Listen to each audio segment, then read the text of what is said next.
Okay. Hey, Kelly. This is Remus. That's Otis. But Remus is going to help us. So I think you said Linus is laying on his right side. Either way, it doesn't matter. But the idea is to first just kind of in your mind, I like people to visualize, how the cervical spine is positioned in a dog. And you can actually go up and you can feel it, the bones. But so watch my hand. I'm going to kind of run my hand along the edges of the vertebral processes, and you can see it dives down. And then I can't feel where like C6, C7, and T1 are, but they're behind the shoulder blade. But as you can see, it kind of makes this curve, and then it goes along the back. So the idea is we want to straighten things out a little bit. So what you're going to do is you don't have to be perfect where your hand placement is, but you're just going to be at the back of his skull.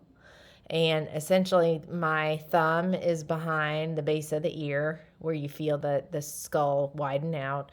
And then these fingers are on the other side. And I just kind of am that, kind of in that position. And then the idea is I'm just going to think about pushing the forehead across the room.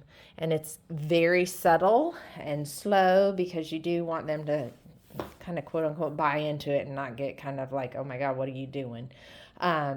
If he were to have his head down like this, I'd still do the same thing. I just think about, this is going across, being pushed across the room.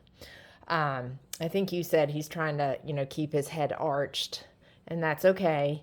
Again, you're just going to get to where he's comfortable with your hand placement. And then now what I'm going to do is just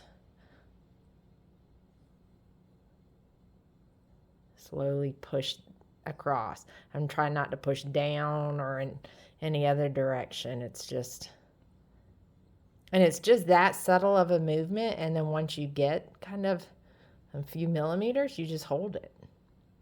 And sometimes you can actually feel the dog kind of relax or kind of move into it. If he moves like that, that's okay.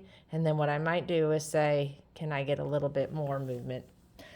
The one thing is, if the head is angled just like what Remus did, let me prop the phone up. So if he happens to get angled, with the nose pointing down, then all I tend to do is just rest a hand on the floor.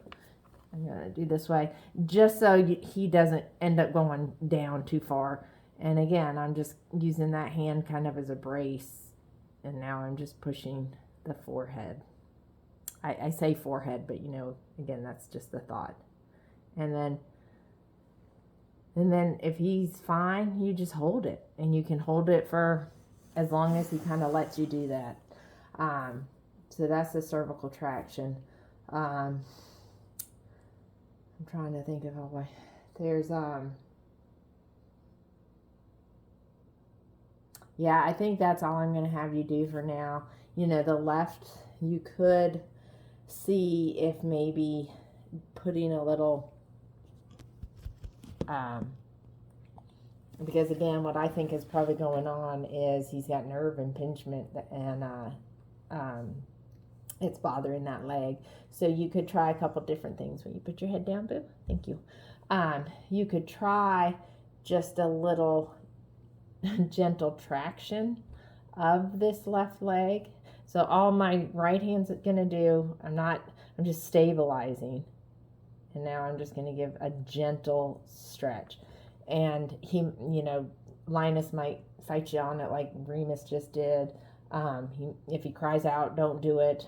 But sometimes, and this goes for me, when I had my cervical disc herniation, like I had to keep the one arm that the disc had, the side that it had herniated, I had to kind of sit like this. That was the most comfortable position. But so play around with his leg, the left leg a little bit, just to see, watch out, if there's a better position that works for him. And just do it subtly. And if it does, then you can just kind of hold that position. Those are kind of the main things. You can lay down. You lie down, Arlo. Lie down. Lie down. Thank you. Stay. But it could be that, you know, flexing back is a little bit more comfortable, or extending or something like that. But hopefully those help. Yeah.